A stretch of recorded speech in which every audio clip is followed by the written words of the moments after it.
Chrono Trigger is legendary. It's one of the few classic games from before the turn of the millennium which has managed to retain an untarnished reputation even into modern times. Most of the other titans of its era, such as Ocarina of Time, Super Mario 64, and Final Fantasy VII, while perfect games in their own right, still have their detractors. Some of them are critics who genuinely wish to analyze these games in good faith, to test whether or not they still hold up as some of the greatest games of all time, while others are definitely just being contrarians. But Chrono Trigger, strangely enough, seems to be immune from such attacks on its credibility. Even the most combative of YouTube critics seems to agree that it is an infallible, untouchable masterpiece, immune from hits on its character or questions of its legitimacy. Often hailed as the very greatest Japanese RPG ever produced, Chrono Trigger is a title which has continued to capture my fixation and fascination over the years. But it wasn't until recently that I actually managed to get a hold of a copy of this incredibly expensive cartridge and play it for myself. And for the first couple hours of the game's runtime, I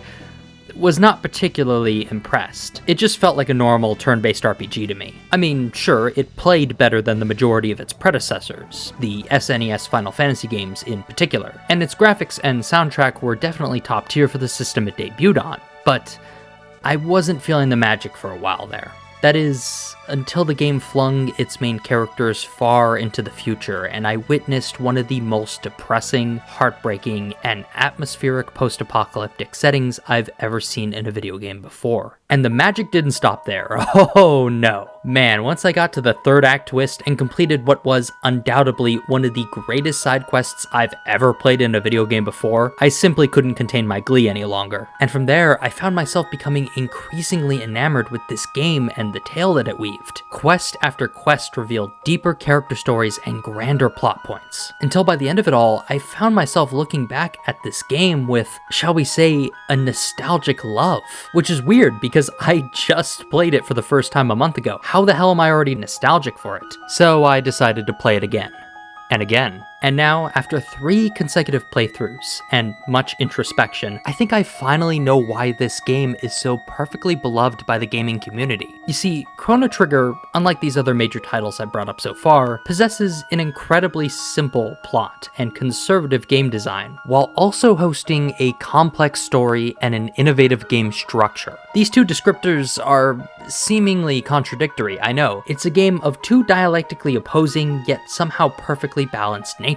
Today, I want to explore that contradiction, to analyze what parts of Chrono Trigger are simple, and in what ways the game is revolutionary, in order to better understand why this title still retains its uniquely untarnished reputation even into the modern era. I'll be spoiling the game rotten from this point onward, so if you don't care for that sort of thing, then you've been warned. This is a review of Chrono Trigger.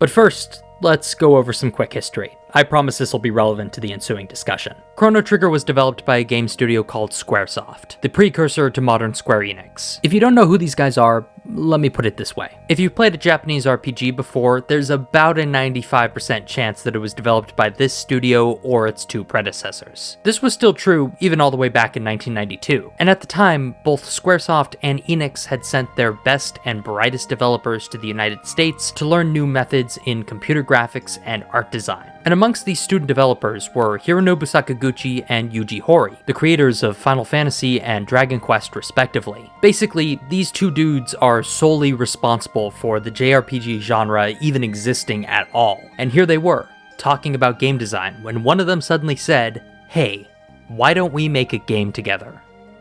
Oh my god. But they didn't just want to make any old game. No, they wanted to make a game that, to quote Sakaguchi, no one had ever made before. But how do you go about making a game that no one else has ever made before? Well, You develop laterally. Basically, Sakaguchi took his team at Squaresoft, the guys who make the Final Fantasy games, while Hori brought himself and Akira Toriyama, the lead artist of Dragon Quest and arguably the most important mangaka of all time, and created a super dev team with the consent of both parent companies, Square and Enix. This was basically the artistic beginning of the company's merger, long before the financial one would make it official. Now, practically speaking, what did all this mean? Well, it meant that the guys who developed Final Fantasy, one of the most consistent, conservative, and, well, for lack of a better term, unoriginal RPG franchises out there, had an element of chaos thrown into their mix. Or rather, two elements of chaos. Because Yuji Horii and Akira Toriyama are a couple wacky dudes who love putting strange and silly elements into their games and storytelling. You see, the first 6 Final Fantasy games take themselves very seriously. They're not meant to be wacky experiences. They're meant to be epic JRPGs. They might have a joke or two thrown in there for good measure, but for the most part, they're played completely straight. But Dragon Quest? Well, let's do a quick comparison. This is a slime enemy from Final Fantasy. Pretty boring, isn't he? He's probably supposed to come off as intimidating or scary in some way, but the simple pixel graphics just can't seem to achieve the desired effect. Now here's a slime from Dragon Quest. Guess which one of these character designs is still in use today? Point being, the Dragon Quest team members, for as few as they might have been, had one crucial ingredient to add to the melting pot that was Chrono Trigger's development: chaos. Akira Toriyama, as the lead artist of the project, blended Chrono Trigger's more serious, Final Fantasy-esque tone with his own wacky yet appealing character designs, and the results speak for themselves. Every single one of these characters is eye-catching and immediately recognizable. Horii also introduced his own storytelling flares into the writer's room, suggesting that the game follow a primary silent protagonist, instead of cycling through a messy ensemble of individual characters like Final Fantasy often did. Finally, there was one last individual who joined the team later into development, who, while not quite a legend at the time, is nowadays famously known as the Crono franchise's primary writer, Masato Kato. Together, this legendary dev team endeavored to create the artistic work of their dreams, a game that no one had ever made before. And boy did they succeed.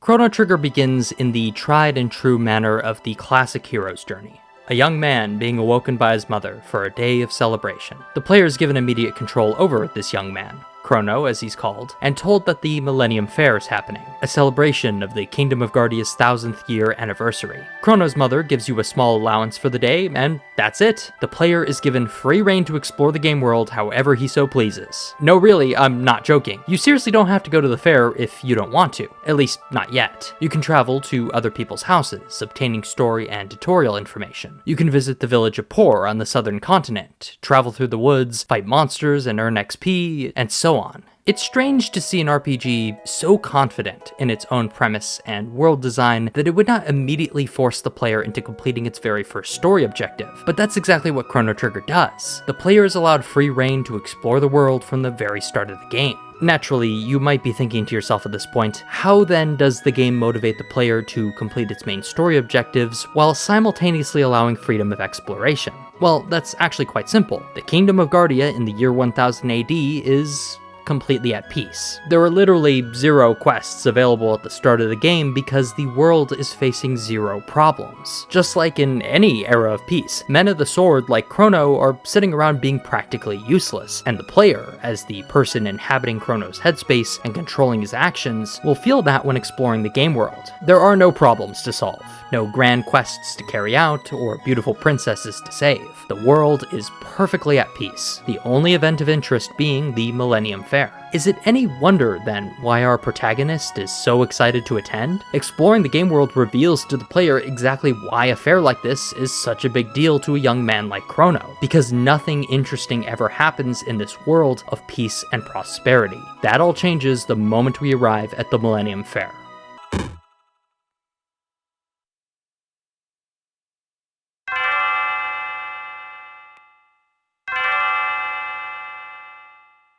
The beginning of our tale, the element of chaos thrown into Crono's daily routine, is Marl, a young, rambunctious tomboy who readily asks to accompany Crono for the day. At this point, the player is free to drag Marl along on all the fair's silly little activities and stupid hijinks. Betting on sporting events, playing carnival games, helping a young girl search for her cat, stealing an old man's lunch, challenging a cat robot to a sparring match, or even winning a life-size doll of Crono in a game of Simon Says. All of these little minigames and side quests, while seemingly inconsequential, are actually going to factor into the main story in ways that the player could hardly guess at the present moment. But let's not get ahead of ourselves here. Eventually, we get word that Crono's childhood friend, Luca, has finished setting up her new warp machine, and we volunteered to help demonstrate its capabilities. But when Marl tries it out, her pendant reacts with the device, teleporting her to God knows where. And so we have our inciting incident. Crono volunteers to chase after Marl, and with that, we warp 400 years into the past, a time of knights and princesses, of young heroes and legendary swords, and of a demon king called Magus, who wages endless war against the kingdom of Guardia. As soon as we enter this mysterious new time, we are ambushed by 3 blue imps, and it is here where the game's combat begins in earnest.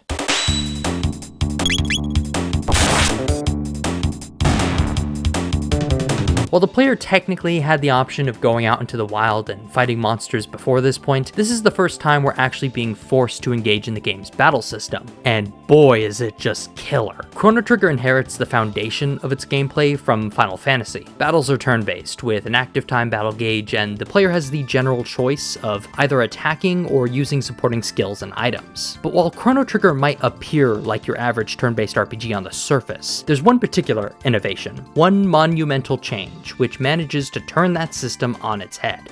There are no random encounters in this game. Yes, you heard that right. Chrono Trigger is a turn-based JRPG from 1995, and it has no random encounters. Now, I'm not saying that random encounters are, in concept, a terrible idea, or that they make a game automatically bad. Final Fantasy VII is my favorite RPG of all time, and it has random encounters, so clearly this issue isn't the end-all be-all for me. But they are, burdensome to a game's overall pacing, and they're definitely indicative of an archaic, more low-budget era in game development history. There's a reason why only nostalgia-bait RPGs like Octopath Traveler continue to use this system today. It's a mechanic that often results in disruptive pacing. Chrono Trigger avoids this problem in its entirety by having the enemies exist within the actual game world, which results in 2 key innovations. 1, the player now has the option to avoid or sneak around such foes if battle is not a desire, which makes the game much less grindy and repetitive. 2, the battles occur in the exact location where the player ran into an enemy, with no loading screen to separate the two whatsoever. So there's no longer an odd disconnect between the game's exploration and combat, as is often the case in other turn-based RPGs. Now the game world and the battles held therein are thoroughly intertwined with one another. This benefits the game's pacing massively, but more than that, the environment now actually plays a role in the game's battle mechanics, because the circumstances in which the player first encounters a group of foes will determine in what way the player's enemies and allies both lay out their battle lines. And this has tangible effects on the gameplay due to Chrono Trigger's other unique battle mechanic,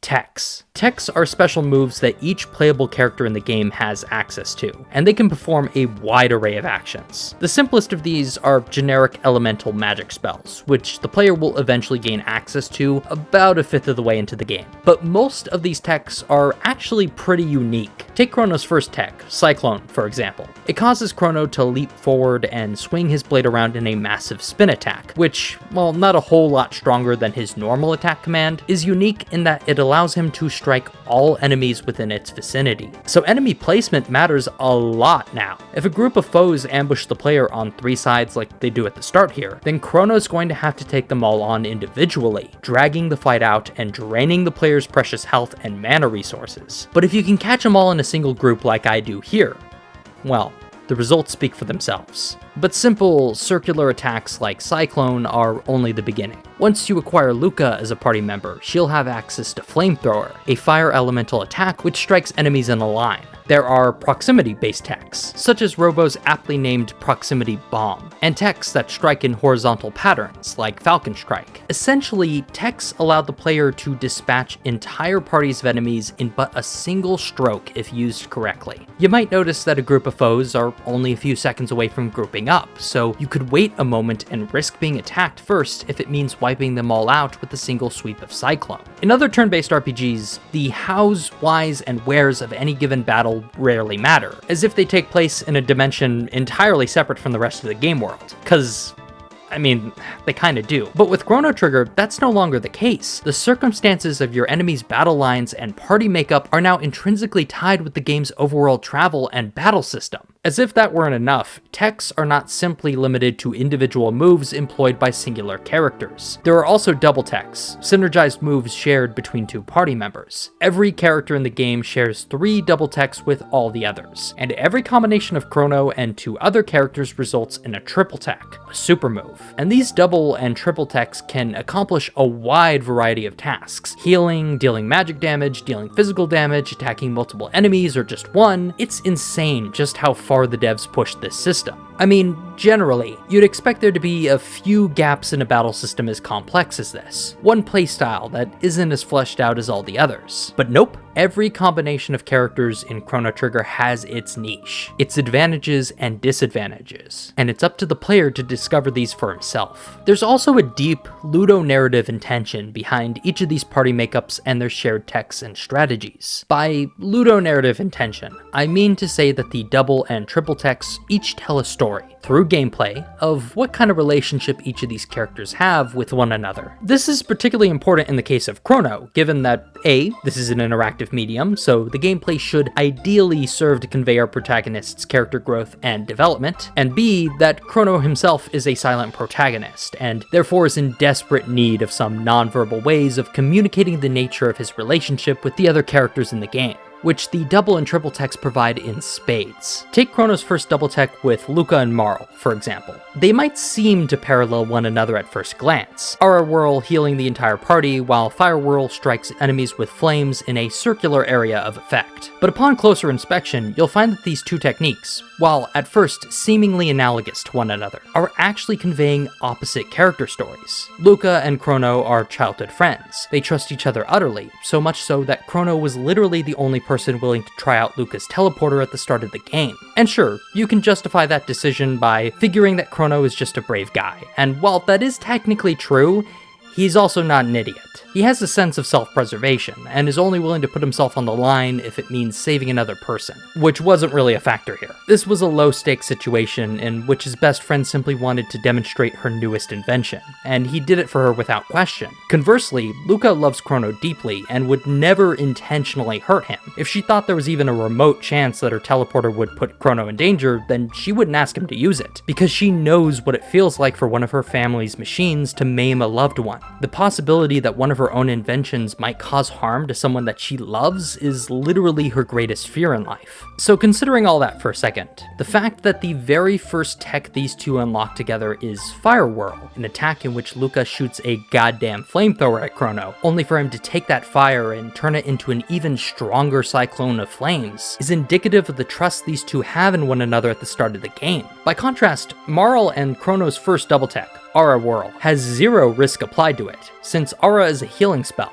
If Marl screwed this up and accidentally hit Crono with it, there'd be no consequences. In other words, Crono and Luca's battle synergy at the start of the game is indicative of a deep, storied bond, one which precedes the events we see in-game, and is therefore completely in line with their respective backstories, whilst Marl and Crono's is indicative of a growing bond of trust, and grow it does. By the time Crono and Marl reach their second double tech, their relationship and trust in one another will have developed, and as a result, we see that Luca and Marl's double techs are now perfectly analogous to one another. Ice Sword and Fire Sword are both damage-dealing elemental techs, reflecting the growth in Marl and Crono's relationship by this point in the game. He now trusts Marl to the same degree that he does Luca, because their time fighting and traveling together has developed their relationship to such a point. There's cutscenes and dialogue to indicate this development, sure, but it's the actual moment-to-moment gameplay which demonstrates the extent of their growing bond of trust. The texts aren't simply serving an overt gameplay purpose, but a more subtle ludonarrative one as well. And we see this kind of storytelling with characters other than just Marl and Luca. Frog is a middle-aged swordsman who sees some true potential in Crono, and you can get the sense through his dialogue that he genuinely wishes to teach this young man in the way of the sword. And this starting point in their relationship is conveyed with such subtlety in their first tech,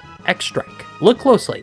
Frog starts the X-Strike, and Crono follows up. Frog, as the adult and more experienced swordsman, is leading the attack while Crono capitalizes on it. It's so subtle, legit, there's such a small time frame between when these two start their attacks, but it's clearly intentional. Even when Crono is closer to the enemy than Frog is, it's Frog who leads the attack. Crono is still learning, both as a swordsman and as Frog's ally, and so their timing is slightly off. But their trust in one another seems to have grown by the time they reach their second tech, Sword Stream. Frog shoots off a water spell, while Crono catches it and strikes with his sword, much in the same way as he does with Marl and Luca. But notice that Frog is still acting as the mentor here. He's letting Crono practice his swordsmanship, the simpler task, while he performs the spell casting, which, as we established earlier, is the more risky, trust-based responsibility. But by the time they reach their final double tech together, Spire, Frog now trusts Crono to cast the spell while he performs the dumb labor. He's willing to catch Crono's lightning bolt with his sword because Frog no longer sees Crono as a mere student, but as a comrade. He treats him not as a younger man in need of some guidance, but as a trusted brother in arms. And their final tech is indicative of that kind of relationship. I could spend all day giving more examples, but I think you get the point. Chrono Trigger's battle system is connected with its world design and storytelling in more ways than one. There's the obvious benefit to gameplay, that battles and exploration are no longer separated by loading screens, and that's an incredible feat, no doubt. But the much more subtle, ludonarrative effect we experience as a result of this connection is perhaps even more impressive, and more consequential in the long run. But of course, there's more to Chrono Trigger's storytelling than just its ludonarrative. The plot starts pretty simple. Crono travels back in time to save Marl, but it turns out that she's just fine. The locals have mistaken her for their missing queen, Lien, and brought her back to the castle to live a life of luxury. But this presents a problem. With Marl having taken the place of Queen Lien, the search effort has been called off, and history has been changed forever. And the immediate change we witness firsthand is the disappearance of Marl. It's not hard to guess why this happens. Marl is actually Princess Nadia of Guardia, and was pretending to be a commoner so she could enjoy the festivities. That's why she bears such a perfect resemblance to Queen Lien. But with history having been changed in this way, the circumstances of the princess's ancestry have been thrown into chaos, erasing her from existence itself. And so it is up to Crono, Luca, and the queen's royal protector, Frog, to save the real queen from the clutches of Magus's troops. Thus begins the very first dungeon of Chrono Trigger. Dungeon design in Chrono Trigger deviates from that of its peers in two major ways. One, because the game has no random encounters, the dungeons are not designed so much to wear down the player's resources over time, but rather to provide optional treasure and opportunities to level up your party. You can choose to sneak around enemy patrols and ambushes, and doing so isn't particularly difficult, but the less you grind, the harder the mandatory boss fights will be. Secondly, because the dungeon design is not meant to entrap players in long-winded encounters with random groups of enemies, the level layouts themselves are now much more condensed, with a primary focus on optional content. What this means is that dungeons in Chrono Trigger, if played completely straight, that is, without taking any detours or searching for optional items, are on average only about 10 minutes long, and that includes with the time it takes to beat the dungeon boss. Take our first dungeon, the Cathedral, for example. The mandatory parts of the level design include 2 hallways and 1 short puzzle room, where the player will have to find 2 hidden switches and play an organ to open the secret door leading to the boss room. But that's only like a quarter of the level design on offer here. There's a hidden shrine to the Demon King Magus, which houses 2 accessories, a speed belt and a defender. There's a room with a Naga egg inside of it, which you can trade to an old man in Darina for a magic tab, an item that permanently boosts a character's magic stat. And there's all sorts of weapons, money, and armor to find hidden throughout this dungeon. It's simply the difference between spending half an hour or a mere 5 minutes exploring the level. Freedom is the central component of Chrono Trigger's game design. You really get that sense with the second dungeon, Guardia Prison, because this entire dungeon is, in effect, optional. The basic conceit is that, after saving Marl and returning to the present, Crono gets thrown into prison on false kidnapping charges, and is awaiting execution pending a 3-day sentence of solitary confinement. And it's during this solitary confinement that the player is given a choice: bust out of the joint, or await your sentence. It might seem like a no-brainer at first glance, that awaiting your execution simply results in a game over, and is therefore a hollow joke of a choice. But that's not actually the case. Breaking out of the dungeon is actually the more rash decision to make here, because now the player will be forced to ascend 4 floors of a maximum security prison, killing or sneaking past guards all the while, only for Luca to show up at the very end to help you fight the dungeon boss. But if you instead elect to wait out your sentence, the guards will peacefully drag Crono up to the 3rd floor, whereupon Luca shows up to save the day, and she's already dispatched all the other guards leading up to the prison exit. So in other words, depending upon the player's choices, the second dungeon of the game can be entirely skipped. A whole section of the game just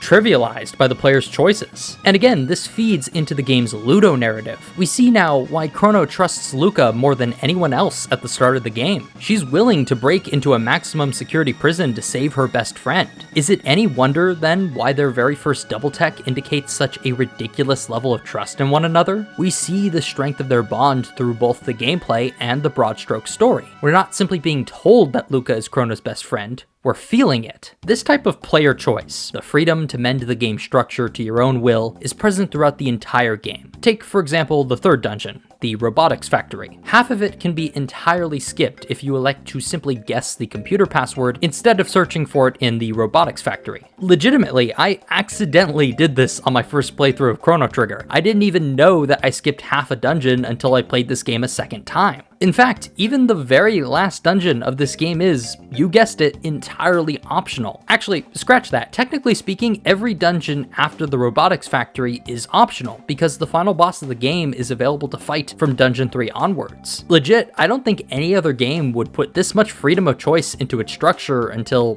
Breath of the Wild. So what motivation, then, does a player have to engage in Chrono Trigger's level design if at least half of it is unnecessary to experience in order to beat the game? Well, for those of you who've played Breath of the Wild, which is like most of my subscribers, you already know the answer to that question, because it's the same as in that game. Power accumulation. Essentially, your entire journey in the world of Chrono Trigger is, in effect, about becoming strong enough to kill the final boss. Realistically, there's no way in hell you're going to be able to do that by the 4th dungeon, but technically speaking, it is possible. You can see this plainly on New Game Plus. The game can be beaten in a mere 10 minutes with a maxed out Crono and Marl, and a decent know-how of the game, of course. The player is therefore motivated on a normal playthrough to fully engage in the game's dungeons and side quests in order to become strong enough to beat the final boss, and engaging in the optional parts of the game's dungeon design, searching for accessories, completing side quests, and fighting enemies, is a large part of that journey. But there's one ultimate motivational factor, one final ace in the hole, that Chrono Trigger employs to make the player truly care enough to engage in the game's level design: the story.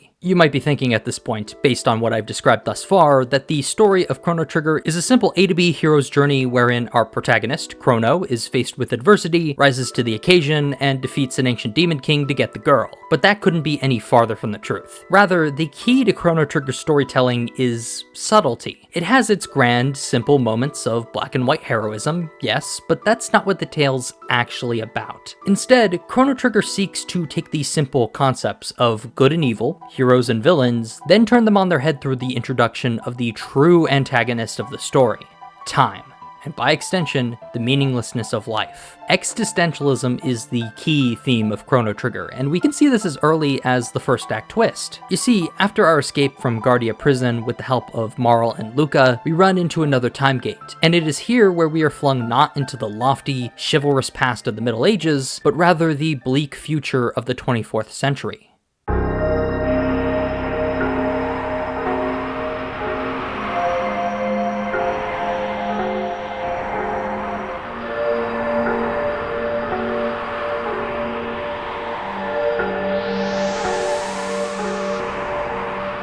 This is our future. The future of Guardia, the land of our descendants. And it's dead. It's all fucking dead. The music in this section, holy shit! Look, I want to stay on topic for the most part here, but I do need to take a moment just to say that Yasunori Mitsuda's soundtrack and Akira Toriyama's artwork are the twin pillars that support this entire game's aesthetic and tone. Seriously, listen to this song and look at these visuals and tell me that you aren't depressed.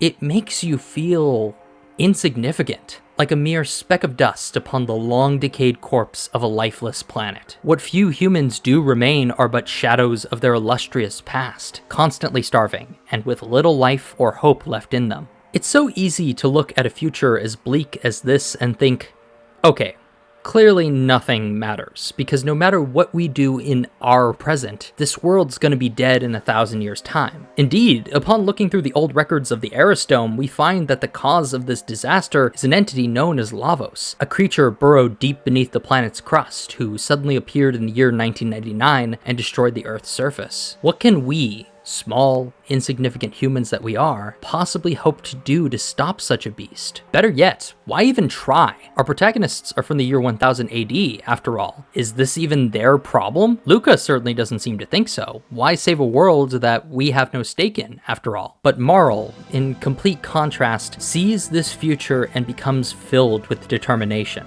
She sees the suffering of these people, of her descendants, and decides to do something about it. Though the question remains if we even can do anything, it is Marl and Crono who decide to push through regardless, to look upon the apocalyptic future of their world and try to fix it. Because Marl is an optimist. She is the one character in this game who will never lose hope, never succumb to fear or nihilism. And that is her greatest strength, the ability to stare deep into the endless void of despair, of the unconquerable march of time, and say no. This idea of existential dread, of being presented with a bleak future and having to choose between doing nothing or doing something that might not even matter, is a common theme of Chrono Trigger and resonates throughout every character's story. For example, during our time in the future, Luca will repair a robot named Robo, who will then promptly help us break into a nearby robotics factory as thanks. During this time, we learn that Robo was a part of the once vibrant and lively community of people and robots who lived in the Proto-Dome before the apocalypse, but he has suddenly awoken after 300 years to find that everyone he ever knew or cared about is dead. He is having the same emotional shock that we had upon first visiting this bleak future, except, key difference, this was his world. Though it's possible for us to try and detach ourselves from this event by figuring that it's far into the future, to Robo, the sudden shock of what's become of his planet is earth-shattering. And when we find the very last remnants of his home, the last 6 robots who share his serial number, we see that they've lost their minds, treating all living things within their factory as intruders in need of elimination. And so they attempt to murder Robo, and Robo accepts this fate. He lets his brothers trash him rather than fight against this cruel new world. It takes action on the player's part to save him. We kill Robo's brothers and drag him back to the Proto-Dome for repairs. It's at this point where Robo asks of our intentions. Why would we care to save his shattered world when even he, an inhabitant of said world, has lost all hope? Why did we choose to save him? But that question is flawed at its very core. Robo's acting as if he has no future, but Luca doesn't even entertain that possibility. She asks what he plans to do after she repairs him, and he's absolutely stumped. No one has ever asked him that question before, and is it any wonder? How could anyone even hope to have a future in a world as shattered as his? But it's through our protagonist's optimism and their refusal to submit to existential dread that Robo decides to actually do something about his own miserable life, to stare back into the void and say, no. This leads right into the next character story with Frog. Essentially, the party gets a lead that the ancient demon king Magus, who waged war against the kingdom of Guardia in the Middle Ages, was responsible for creating Lavos in the first place, and so we go back in time to kill Magus before that ever happens. But there's one slight problem. Magus has to be slayed by the holy sword Masamune, which only a legendary hero bearing a special amulet can wield. And that hero is, well, Frog, but he doesn't know it yet. Or rather, he knows it, but refuses to answer the call of destiny. You see, his best friend was the previous bearer of the sword, a knight called Cyrus, whom he served under as squire. But when the two of them confronted Magus, it did not go so well. Cyrus was killed by the Demon King, and Frog was cursed into his current form. And so he is deeply depressed. He feels survivor's guilt for not having died alongside Cyrus, and so for 10 long years he has refused to answer the call of destiny, only appearing whenever the king or queen are in mortal danger, but otherwise he remains in his swamp, unwilling to face the outside world. But once again, it is Crono and his friends who snap Frog out of this depression. We ascend the peak of Mount Denadaro, retrieve what's left of the Holy Sword, and travel through time to repair it. And when Frog sees this, when he sees the lengths to which we went to give him this opportunity, it moves him. It takes some time, but Frog comes to the conclusion, after a sleepless night of introspection, that he can't run away from his problems anymore. Though he might fail, though anything he does from now on may indeed be in vain, he chooses to do something rather than nothing at all, because that's what Cyrus would have wanted him to do. And it's these three kids, these three hopeful youths who went to such lengths to give him this opportunity, whom he chooses to fight alongside with, to once again stare deep into the void and say, no. When you fight this motherfucker, oh man, this feels like the emotional highlight of the game. Which is so weird, because Magus really has zero connection to Crono, Marl, or Luca. There's nothing personal about this fight from their perspective. But the preceding journey we just went through with Frog, learning of his tragic past, of his decade-long depression, and now finally seeing the man pull himself out from the pits of despair, it just feels so personal. You want to see Frog kill this dude. You want him to plunge that big-ass sword you spent the last half hour of the game repairing into this motherfucker's heart, to avenge Cyrus, to stop Lavos, to save the world. Let's do this! Magus has every major attack spell in the game at his disposal. He'll cycle between using AoE fire, lightning, and ice spells, and will absorb every type of spell that does not match his current element. This essentially forces the player to cycle through every type of magic attack at his disposal, and unless you brought Luca along, you're gonna have a major gap in your potential damage output. Though Frog's Masamune can come in clutch for you here, since attacks with the Holy Blade will lower Magus's magic defense dramatically, making each spell the player casts all the more effective. But Magus has an ace up his sleeve. Shadow spells. When Magus switches to this mode, he'll charge up the strongest spell in the game, Dark Matter, a massive AoE spell that deals ultimate damage on your entire party. This is a mother of a boss battle, and it doesn't help that this guy has a whopping 6,666 HP. See what they did there? So you're gonna be at this fight for a while, but with enough spells, patience, and strikes of the Masamune, Magus will finally go down, and the future will be saved.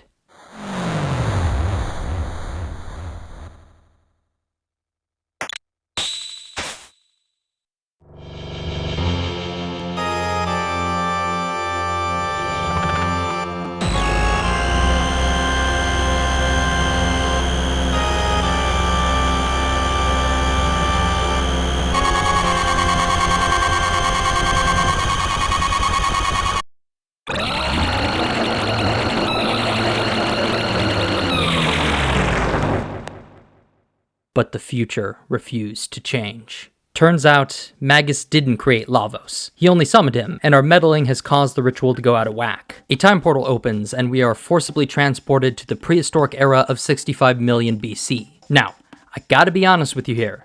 This is definitely the weakest part of the game by far. I've avoided talking about the prehistoric era up until now, as well as its associated character, Ayla, because I've been trying to keep a consistently positive tone up until this point in the video. And the moment I bring up the prehistoric era, I begin to frown a little bit because it's not so great. Now, don't get me wrong, it doesn't ruin this game or anything like that, but there are several issues with this section of Chrono Trigger that I feel need to be addressed. First off, world design. The prehistoric era, unlike every other timeline in the game, has 0 quests associated with it. Alright, great start. There is a unique bartering system that encourages the player to hunt animals in order to trade their feathers, fangs, and horns in exchange for weapons and armor, but there's 2 problems with this. 1, the hunting grounds are impossible to locate on the world map, and so you're going to need a guide in order to even discover their existence, much less their precise location. 2, the rewards you get in proportion to the effort it takes to grind out these materials is, well, jack shit. You can buy, steal, or find better equipment through normal gameplay, so why would you go out of your way to grind for materials in what is otherwise a completely empty section of the game? The other main problem here is the dialogue, because the new party member we acquire in 65 million BC is Ayla, a cave woman who has very little personality. She speaks in short sentences that usually go something like, "Me Ayla. Ayla likes strong people, so Ayla like Crono." That is actually a direct quote from this character, I'm not joking. And that pretty much sums up all the dialogue from this section of the game. Every character talks in this simplistic, caveman-like manner, and while yes, I get that these people are, in fact, supposed to be cavemen, I don't think that's a valid excuse. 'Cause, well, why would they even be speaking the same language as us in the first place? This doesn't make the dialogue more immersive or realistic. If anything, it's making me question why we're even able to talk to each other in the first place. And it's not just the dialogue that suffers here either. The story fucking blows. One of the main inciting incidents of our first quest in this era is the disappearance of our gate key, the device with which our party travels through time. Turns out it was stolen by some dude named Kino. Why?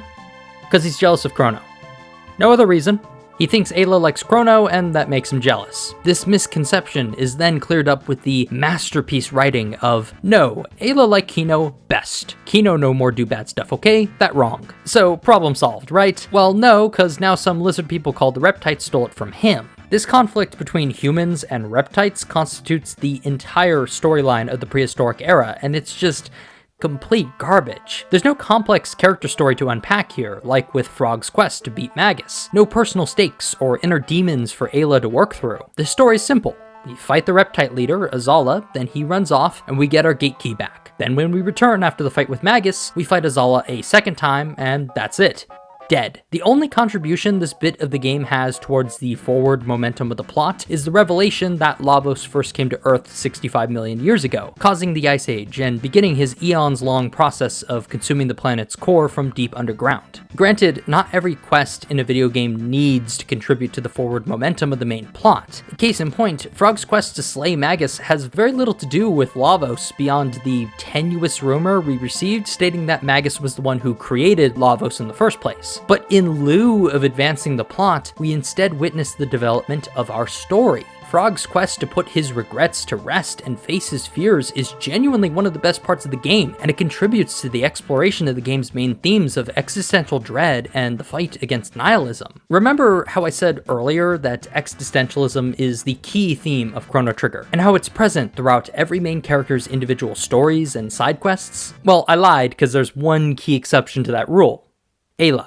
Ayla's story has nothing to do with this theme. In fact, it has nothing to do with any character development on her part whatsoever, and that's because she has no character development to speak of. In fact, she is the only character in the entire game who has no associated side quest. Even Magus has one, and he's an optional character. Now, listen, I don't not want to like Ayla. She's the strongest member of the party, and her ability to steal items makes her single-handedly the most useful character in the entire game come the final dungeon. I also like her character design. You can tell that Akira Toriyama tried really hard to draw a character who was both pretty and athletic. Her figure is devoid of fat, but is plenty toned with muscle, which is to be expected of a woman living a hunter-gatherer lifestyle. He could have gone full pervert and given her voluptuous hips and absurdly large breasts, but he didn't. And I have to commend that sort of restraint because there are way too many JRPGs that pull that shit for zero reason other than to market themselves to teenage boys, and I hate it. But as much as I want to like Ayla, as much as I would love to have her in my party due to her sheer usefulness in battle, I find myself avoiding her like the plague for most of the game because her contribution to the dialogue is so terrible. Seriously, who would deliberately trade the deep, introspective speech pattern of Frog, the bubbly optimism of Marl, or the lovable, chaotic confidence of Luca for "Meet Crono today, good day, eat, party, sing, dance"? Believe me, the last thing I wanted to do when making this video was rip on the few parts of Chrono Trigger I didn't like. I wish I could just ignore it and move on to talking about everything I loved about the game, but it's impossible for me to do so. I found myself trying to strategically avoid discussion on the prehistoric sections of the game, but that left out major developments in the plot and an entire character from the review. And doesn't that tell you something right there about the severity of this issue? I mean, this is one of the main 5 settings of the game. True, it may be the lesser of these 5 settings, but it's still an inseparable part of the Chrono Trigger experience. In stark contrast to the drop in quality we find in the prehistoric section of the game, the 5th and final time period, 12,000 BC, is by far the most interesting. By this point in history, humanity had managed to reach the absolute zenith of culture, sciences, and magic. Mankind lives in lofty sky cities, high above the cloud-laden atmosphere which maintains the Ice Age, where the sun still shines and life can flourish. This is the Kingdom of Zeal, and as it turns out, this civilization is the root cause of most of the magical items we see throughout the game. The Holy Sword, Masamune, that was invented by Zeal's Guru of Life, Melchior. Marl's amulet was also his handiwork. It was designed to resonate with Lavos' energy, allowing Princess Shala of Zeal to harness the creature's power for the good of the kingdom. Exploring this time period in particular is one of the highlights of Chrono Trigger. It helps that it's host to some of the very best songs of the game's original soundtrack, but there's also something so perfectly ethereal about the visuals. And unlike with the prehistoric era, the tale of Zeal's rise and fall and the story of its people feeds into the game's central themes of existentialism and the cruel march of time. The dream of this kingdom, and especially of its monarch, Queen Zeal, is to achieve immortality, so that both the kingdom and its people can live forever. But the negative effects of this insatiable hunger for eternal life are so clear from the very onset. The people of Zeal have become so detached from earthly concerns and the suffering of other peoples that they now actively engage in slavery because they figure that anyone without magical power is good for nothing other than dumb labor. They've built a monument to their sins in the form of the Ocean Palace, where the Queen plans to tap directly into the power of Lavos by awakening it. It is the goal of our party to stop the Queen before it's too late, and so we break into the Ocean Palace. This is the penultimate dungeon of the game. Or rather, it's actually kind of the final dungeon, since the Dark Omen is technically considered to be part of a side quest, but like I said, everything in this game is technically optional past Dungeon 3. Like most dungeons, the majority of the pathways and battles held within the Ocean Palace are optional, but there's also a lot of powerful pieces of equipment to find if you choose to explore the level layout for all it's got. The primary boss we fight both before the start of the dungeon and at the end is a joke villain named Dalton. Honestly, I am not a big fan of this guy. His whole goal is to become immortal, which, alright, sure lad, that's everyone's goal in Zeal, but for some reason there's a very wacky, lighthearted tone to all his encounters with the party, which is strange because he's definitely trying to kill us. It's tonal whiplash. I wish the game would just commit to him either being an actual villain or the butt of a mere joke. This whole, he's trying to kill us but he sucks at it so it's funny shtick just doesn't work. I think in general that most of the game's humor lands, especially when it comes from Best Girl Luca, but this ain't one of them, Chief. His boss battle's okay though. Dalton summons twin golems, who employ a spell to have your party members' health points before casting elemental AoE spells, so your healer's gonna have to stay on top of things if you want to keep the party standing. You can choose to focus on killing them one at a time, or employ AoE spells of your own to whittle down their health evenly. It's a decent fight all things considered. I mean, at least that's the last we'll ever see of this Joker, right? Anyways, after beating Dalton, we confront Queen Zeal and attempt to stop her from summoning Lavos, but we're unsuccessful. Lavos has awakened, and the player is immediately thrust into the final boss battle with the Harbinger of the Apocalypse himself. But this is fine, because the entire game's been leading up to this moment. Surely, with all the skills, experience, and power we've accrued over the course of the game, we can finally manage to beat him. This is it. This is what the whole game has been leading up to. Let's fucking go!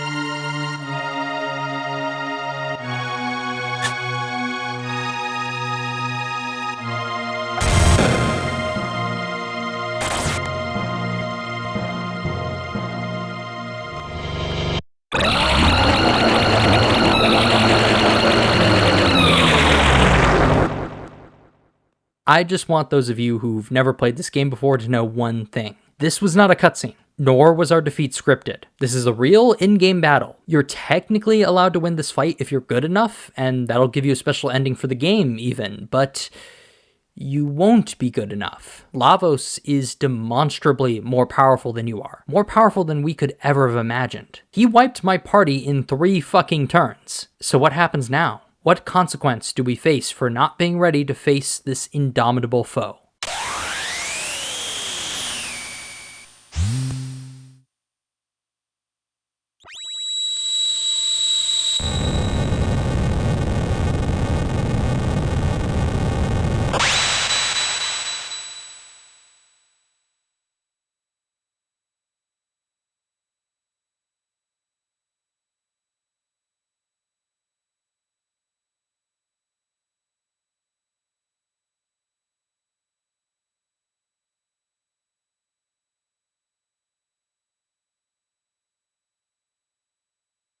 Crono is dead. Chrono Trigger has the balls to kill off its main character because you, the player, failed to kill Lavos. Again, this moment feels so real because genuinely, it is possible to kill Lavos at this point. This isn't scripted. This isn't the game fucking over the player for no reason. You died because you failed to become strong enough to actually do something in this moment. And this was the final main quest of the game, barring a very terrible one with Dalton, which we're gonna get to. This is how Chrono's story ends. Unless if you, the player, decide to take control of your destiny and search for a way to save Crono. We have the tools, we have a time machine, and we have the power. All that's needed is the strength of will. The will to stare into the void and say, no. It's Marl who really drives home the motivation here. Luca loves Crono, but she's a woman of science. She doesn't hold out any hope that getting Crono back is even a possibility. She knows what it's like to want to go back in time and save a loved one from disaster. If it were possible, then she would have already done it long ago. But Marl, our paragon of optimism in a game full of existential dread, never gives up. She's the one character in this game who absolutely refuses to accept that Crono is gone. And it's through Marl's efforts, through her refusal to accept the inevitable, that we find a way to turn back time and save Crono. This is the moment where Marl supersedes Crono as the protagonist of the game. She is our true hero, and it's through her optimism, her refusal to give in to despair, that we shall eventually succeed. However, before we're allowed to actually move on with this quest, the game's pacing gets utterly ruined with the sudden reappearance of Dalton, the joke villain we encountered earlier. He now declares himself to be King Dalton and seeks to take control of what remains of the planet using the Blackbird, an enormous flying fortress built by Balthazar, the Guru of Reason. Now, you may be wondering to yourself at this point, hey, how does any of this factor into the main plot of the game at all? And that's a really astute question of you, dear viewer, because seriously, how the fuck does any of this factor into the main plot of the game at all? It really doesn't. It comes completely out of left field and ruins the pacing of the story up until this point. The player will likely be anxious to solve the whole, dead protagonist plotline that's currently going on, but he'll instead be forced to fight Dalton first for some reason. The structure of this quest is also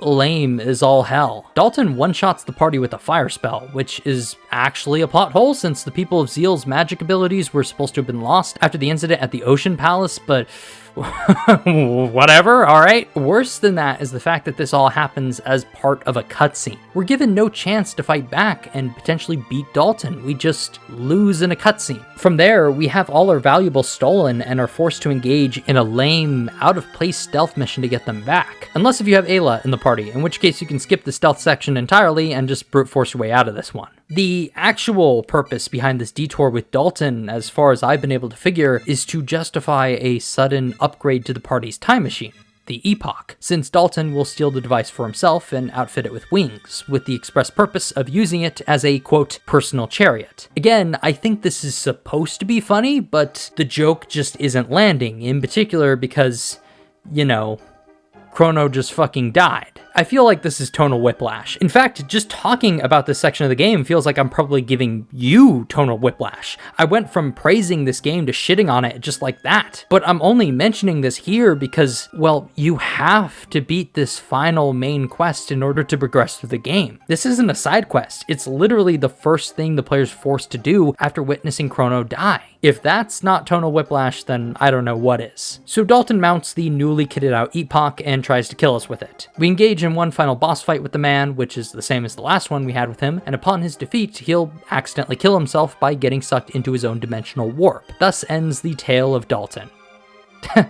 I mean, yeah, good. That should be the last we see of Dalton. I mean, how lame would it be if, say, hypothetically, Masato Kato wrote a sequel to Chrono Trigger in which Dalton raises an army, successfully destroys Guardia, and that resulted in all the main characters being killed off screen?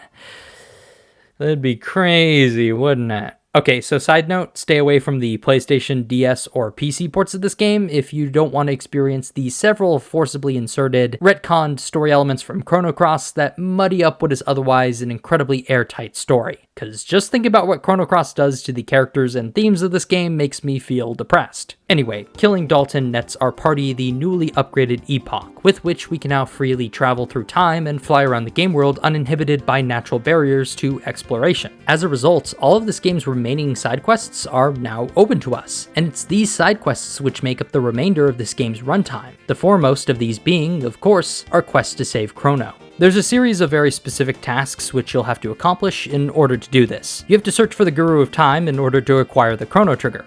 Roll credits. Then acquire a clone of Crono from the Millennium Fair. Yeah, remember when I said that your actions at the Millennium Fair would factor into the main stories in ways which you possibly couldn't even imagine? This is the payoff to that setup. Then seek out the Guru of Reason, Balthazar, to receive his help in ascending Death Peak, the mountain upon which Lavos rules the post-apocalyptic future. His spawn litter the mountainside. You'll have to kill 3 of them just to reach the top, and there's certainly no pushovers. But with sheer determination and an unwavering spirit, the player will finally reach the top of Death Peak, whereupon Marl takes the Chrono Trigger, an object of pure potential, and calls upon its powers to save Crono. She beseeches all who would fear the night and stand against the darkness to lend her the strength to bring back Crono. And even when it doesn't seem to work, when Luca's ready to call it quits and accept reality for what it is, Marl refuses to give in to despair. She refuses to believe that there's nothing she can do. One final time, Marl stares back into the black void and says, "No."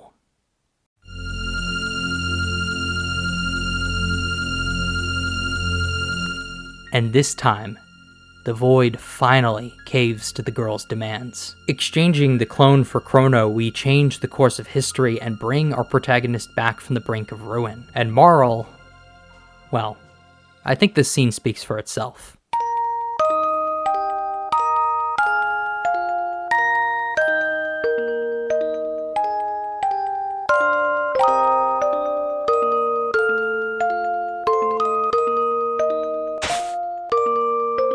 The visuals in this moment are not incidental. Rather, they're a deliberate attempt to convey the themes expressed in this scene. Death Peak is surrounded in a black void when we first descend to the top, and Marl's incantation overtly references the darkness as something to stand against. And it is only after she succeeds in her quest, when she beats the uncaring, cruel march of time and brings her loved one back from the brink of death, that the darkness dissipates, and the peak is surrounded by light for the very first time. And this final embrace between Marl and Crono says more about the game's themes regarding existential dread and the fight against nihilism than any number of words on the subject ever could. Because sometimes, when faced with the absolute dread of death, of the cruel passage of time and the inevitability of non-existence, there's nothing we can do but hold tight to the ones we love, for our bonds to serve as an island of strength and comfort in an endless sea of uncaring blackness. Love is all one needs to fight against such fears. That sounds so stupid coming out of my own mouth as I sit alone in front of this mic, but it's true. Optimism has always been Marl's greatest strength, and it was her love for Crono and her unwavering belief that the day would come when she would get him back that ultimately led to her success in this regard. And this final embrace between the two is the culmination of that journey. The tears she sheds and the words she says are so powerful. It's genuinely one of the greatest scenes ever put in a video game. The writing, the direction, the music, the shot composition, and all this fit into a tiny 4 megabyte cartridge produced in 1995. What a special game this is.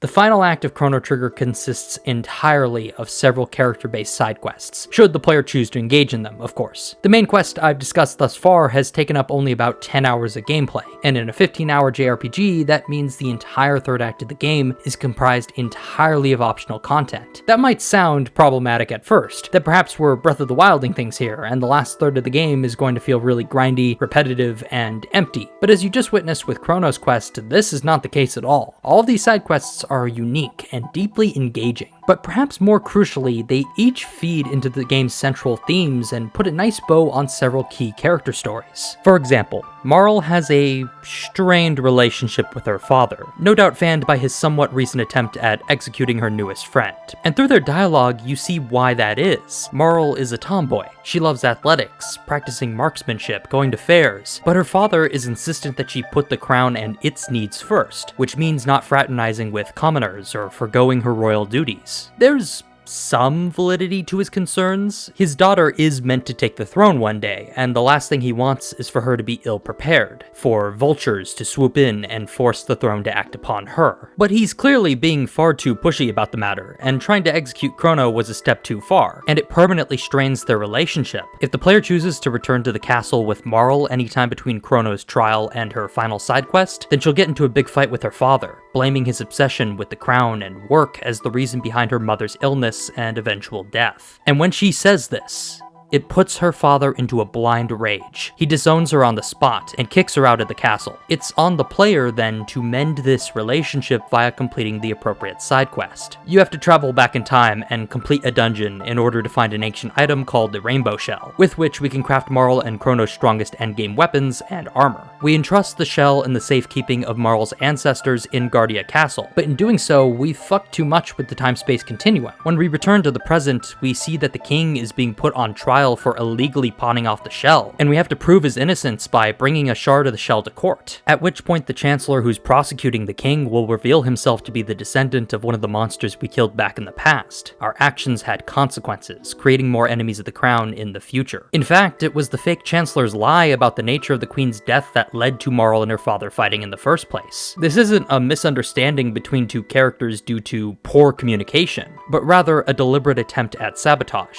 Marle said the absolute worst thing a child could ever say to their father: "You killed Mom." But rather than resent her for it, the king does the right thing in this moment and apologizes for ever giving up on her in the first place. Marle recognizes her own faults as well, and so it is through facing this shared blame and adversity that Marle and her father come to mend their strained relationship. This isn't a earth-shattering plot development, but it means the world to Marle and her father. The same goes for Luca's side quest. It's connected to another quest from the Middle Ages, in which we help a woman cultivate a forest and bring life back to a barren wasteland, thereby changing the topography of the present. We leave Robo behind to do this, and when we reunite, the party takes some time to talk about the nature of Lavos and the time gates. The discussion turns philosophical, with Marle asking if there's any one moment in Luca's life which she would change if she had the opportunity to do so. Luca, a woman of science, tries to dismiss this question and ignore her regrets, but she can't keep up the facade any longer. It is through this discussion that Luca will then seek out a portal to bring her back to the day her mother was first crippled, a fact that's alluded throughout the game but never explicitly mentioned until now. And the player now has the chance to save her from the accident. If you do, Luca's mother will no longer be stuck in a chair all day, and will generally appear happier and livelier than she did before. Are either of these side quests game-changing? Not really. Marle's dad will no longer shun his daughter, and an NPC who wasn't seen walking before now does. But that's kind of the point. These changes don't really matter in the grand scheme of the game's plot, but they do mean the world to our protagonists and their loved ones. Again, this feeds into Chrono Trigger's central theme of existentialism. On the grand scale of the universe, Luca's mother being healed or Marle's mended relationship with her dad doesn't really matter, but perhaps it does matter to you, the player. Maybe you want to see Luca fix her greatest mistake in life. Maybe you want to see Marle make up with her father. You don't have to. Again, you don't technically have to do anything in this game other than killing Lavos. But maybe, just maybe, the relationship you foster with each of these characters over the course of the game will motivate you into trying to make this world as good a place as possible before you turn that power switch off one final time, to stare into the abyss of meaninglessness and existentialism and say, I will make this world a better place. Robo's side quest reflects this theme perfectly. He decides to travel into the future and take down Mother Brain, an evil AI which seeks to eliminate the few remaining humans on the planet and rule its lifeless corpse once Lavos expires. Canonically, this quest doesn't matter in the slightest. After all, if we do end up killing Lavos and prevent the destruction of the world, then there'll be no terrible future for us to fix in the first place, and therefore no Mother Brain. But this does matter to Robo. Remember, he questioned at the beginning of the game why he was even alive, and was almost willing to give up on life altogether if it weren't for Luca pushing him to find some kind of purpose. And now he's found it. He chooses to fight Mother Brain and to stop her horrid plan to kill all humans because he wants to make his world, his future, as bleak as it might have been, a better place. It's an ultimate expression of free will, and in that sense, it makes Robo almost indistinguishable from our human characters. Frog's side quest is definitely the shortest of the bunch, since it simply entails repairing Cyrus's old tomb and putting the man to rest. But I think that's because Frog's story as part of the main quest is so strong that there really wasn't much room for us to follow up on it. Rather, this side quest simply seeks to put a neat little bow on this plot thread and provide a justification for there being an endgame upgrade to the Masamune. It's short, it's sweet, and it concludes what is undoubtedly one of the greatest character arcs in video game storytelling. It's all fantastic stuff. But of course, the greatest side quest of them all is the final dungeon of the game,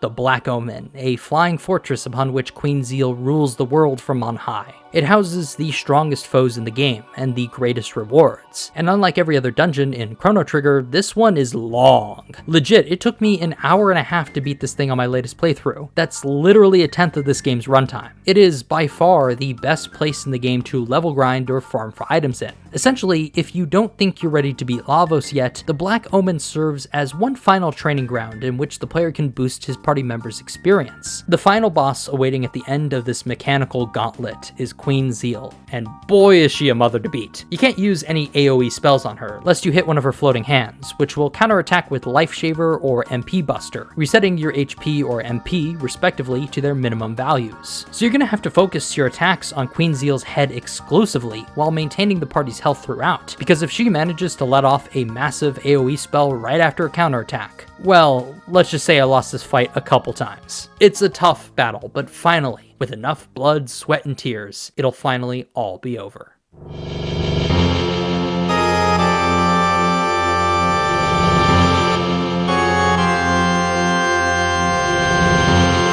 But Queen Zeal was only the beginning. Lavos appears, but this time, we're ready.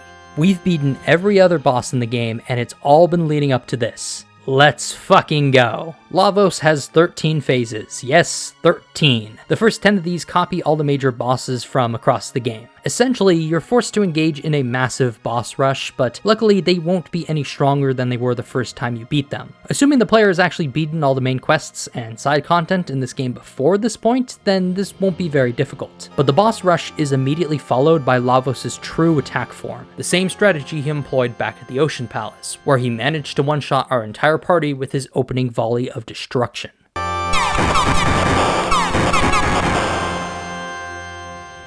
Only this time, we're ready.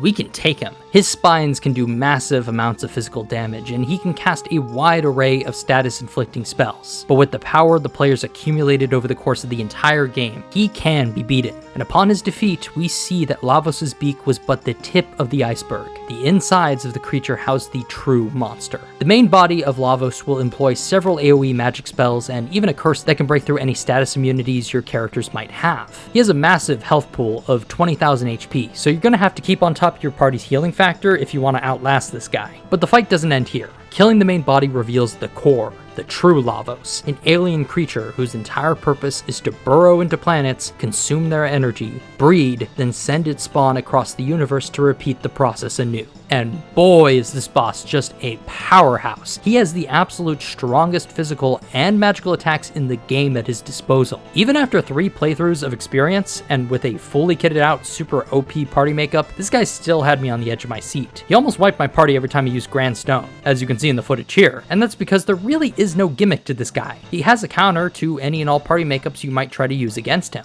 You'll just have to strategize, think carefully, and use every skill you've developed throughout this entire game's runtime in order to finally take this nightmare down once and for all.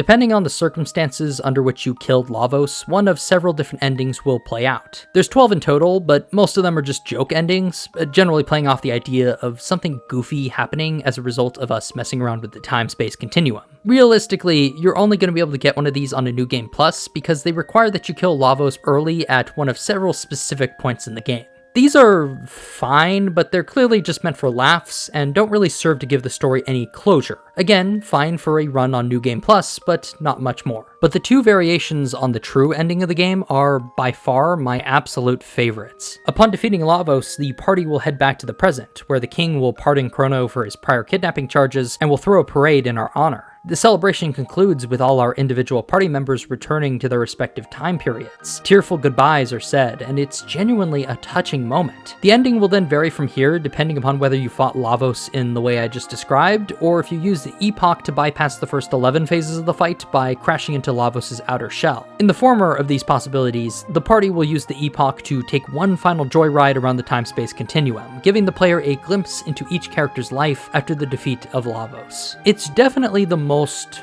complete feeling ending of the game. I really do believe that it's meant to be the true ending to this story, but I'm not quite so sure that it's my favorite ending. Rather, I think the ending you get by destroying the epoch is the more satisfying one in many ways. It ends with a simple, lighthearted gag where Marl and Crono get carried away by a large bunch of balloons, and the two overlook the world they just saved in each other's arms. It mirrors their reunion at the end of the Time Egg questline perfectly, and succinctly loops around to the game's central themes. Optimism, as we saw back in that questline, is the best answer that one can give to existential dread, the cure for nihilism. And to see the two most optimistic characters in the game float off into the night sky together, their shared presence creating an island of color in a black sea of nothingness, it's just flawless symbolism. It's the perfect note upon which to end this game and this review.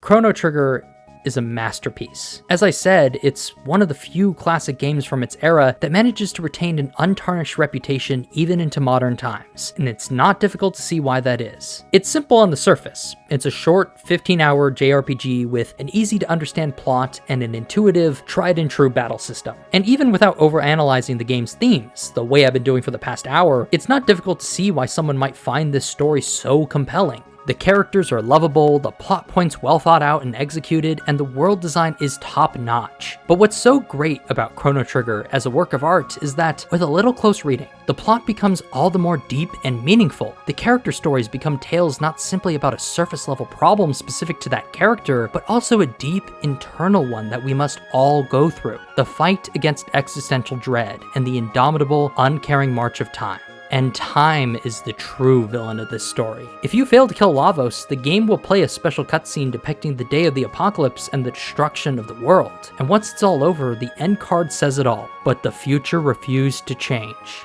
It is not Lavos, the creature, that we're fighting against. It's fate, and the cruel, ever-marching flow of time. What hope can we, tiny humans that we are, possibly have against such an indomitable foe like that? The answer's simple.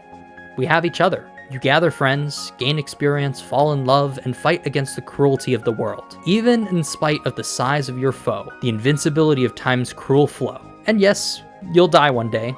All things must end, even our own existence. But if you live a life worth celebrating, and can look back upon your time on this earth with pride, isn't that a victory in its own way? If you can find meaning in the meaninglessness of life, isn't that something worth celebrating? And that's what Chrono Trigger's really about. It's a celebration of life, love, and the indomitable will of the human spirit. It's a silly game on the surface, where your allies are a cave woman, a talking frog, a robot, and 3 teenagers who learn the secrets of time travel. But that's what makes it so special. Though the game clearly has a serious theme to convey and a well thought out story to tell, it doesn't force that narrative upon the player. It's on you to look into the deeper meaning of the story for yourself. Or you could have just watched this whole video, that'll have done it too. And I'm clearly not the first guy to do that. There are some great videos out there on the subject. I highly recommend Moon Channel's Why Do You Always Kill Gods in JRPGs, in which he explores this game's social commentary on post-war Japan. I know, this game has some crazy layers to it. But for me, Chrono Trigger's main draw will always be its commentary on mankind's fight against nihilism. against caving into despair and our own existential dread. And it accomplishes all this while simultaneously carving out a succinctly paced game structure, a fantastic battle system, and incredibly designed game worlds and level layouts. It might have a hiccup or two along the way, Dalton, 65 million BC, and the lack of any side quest for Ayla, to name a few. But these few flaws are easily offset by the quality of the overall product. Chrono Trigger is a monumental achievement for video games and deserves a perfect score by modern standards. 10 out of 10. If you haven't played this game, then I highly encourage you to remedy that issue today.